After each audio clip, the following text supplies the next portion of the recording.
Hey y'all, welcome back to Andy's Little Homestead.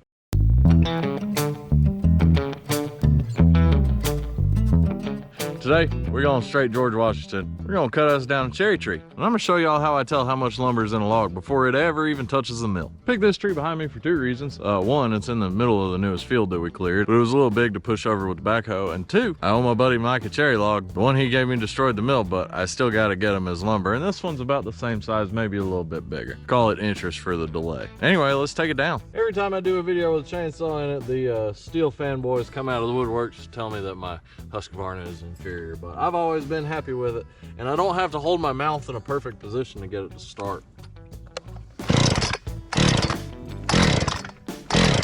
Oh, I done spoke too soon. That's what I did. Come on now. It's only doing this because I said something about it. You know, chainsaws can smell fear. Y'all stay right there. I'm gonna make it fall on you.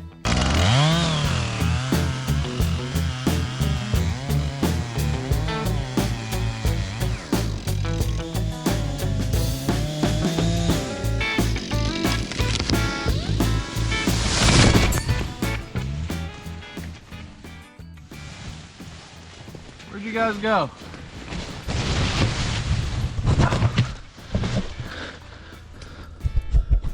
There you are.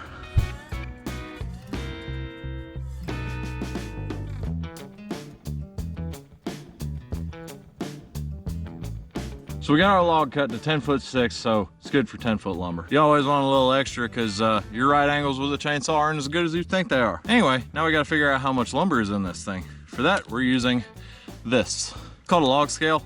There are several different versions of it. This one basically accounts for the most waste. Whatever this says you're gonna get in lumber, you're probably gonna get a little bit more, so that's helpful. But it's a real simple tool. So on this side, you got inches, and then you got a 10 and an 18. And then you got all these little numbers up above it. Then you go to the back side, you got 12, 14, and 16, and numbers corresponding with them. And all you have to do is measure the narrow end of this log and then look at whatever length it is on there. So in this instance, it's a 10-foot log. Put our scale across the narrow end of it.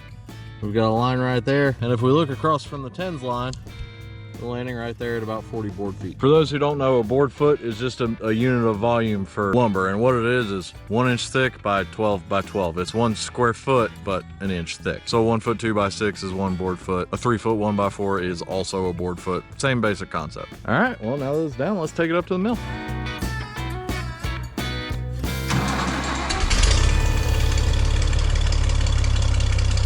So I did end up getting the backhoe tire fixed and then immediately put a hole in the new tube. I think I got a broken wire or something inside of the tire. So we rigged this up and it'll probably hold it.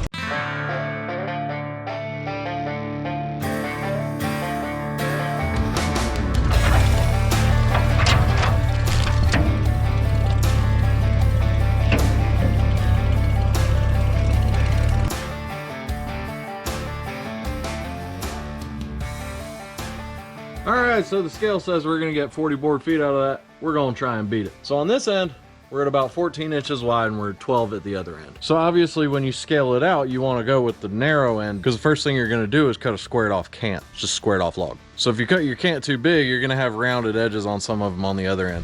Now the flip side of that is if you know whatever you cut is gonna get cut down into smaller stuff, maybe it's for furniture, for things like that, you can afford to have a few boards that got a slight taper at the end because, well, it can still get used. Now normally your cant is gonna be about 2/3 of whatever your log diameter is. So if I were to just square this off as perfect as possible, I would end up with about an 8x8, but I can actually squeeze a little bit more out of it. So right there is 8 inches and right there is 8 inches.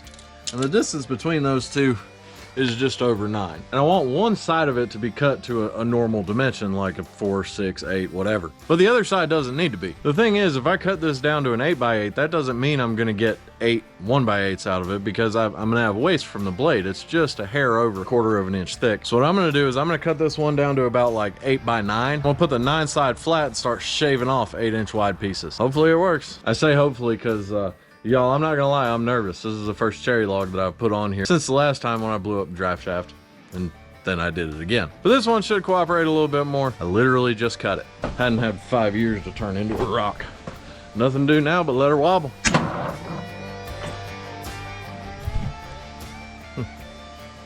Battery's dead. I don't really have time to wait on these to charge, so we'll steal some batteries.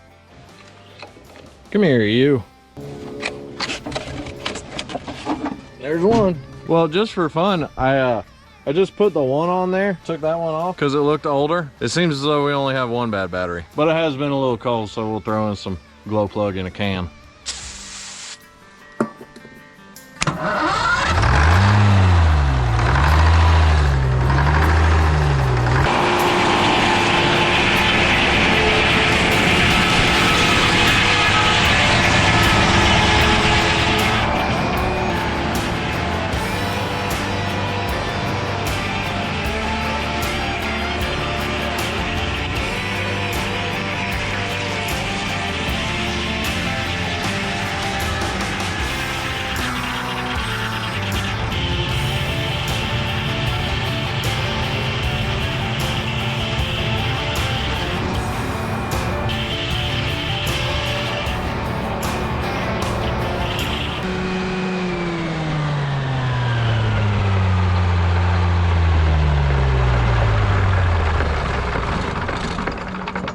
All right, so in terms of properly cut boards, we got one 2x8x10 and we got 5 1x8x10s. I also got one 1-inch slab cut off that could reasonably be cut down to like a 1x6 or something like that, but we won't count it for calculation purposes. So we got a 1x8x10 times 7 boards. Those actually 6, the 2x is, you know, thicker. Divided by 12, we ended up with 46 board feet. That's not bad. We beat it by about 15%.